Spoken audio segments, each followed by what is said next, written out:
আসসালামু আলাইকুম। আমরা নিয়ে আসলাম আপনাদের জন্য কাবার আদতে ডিজাইন করা এই সুন্দর গিফট বক্সটি, যা আপনারা দিতে পারেন আপনাদের বাবা মা ও প্রিয়জনকে, কিংবা আপনারা নিজেরাও নিতে পারেন এই গিফট বক্সটিতে আপনারা পেয়ে যাবেন ক্ষুদ্রতম এই কোরআন শরীফ, যা হচ্ছে শ্রেষ্ঠতম উপহার। জান্নাতের পথে প্রথম উপহারটি হোক পবিত্র কোরআন। এই কোরআন শরীফটি আল্লাহর কালাম, সব সময় সাথে রাখার জন্য আপনাকে রাখবে পবিত্র। আরও পাচ্ছেন প্রিমিয়াম কোয়ালিটির 33 দানার তাসবিহ, যা আপনাকে আমল করতে উৎসাহিত করে তুলবে। আরও থাকবে সুগন্ধি আতর, যা 24 ঘন্টা দীর্ঘস্থায়ী মিষ্টি সুবাস দেবে আপনাকে।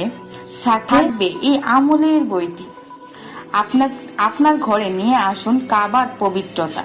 এই কাবার গিফট বক্সটি আপনারা আপনাদের অফিসে, গাড়িতে কিংবা ঘরেও সাজিয়ে রাখতে পারেন, যা হবে বরকতময় এবং সুন্দর। তাই আর দেরি কেন, এক্ষুনি অর্ডার করুন সুন্দর এই কাবা গিফট বক্সটি।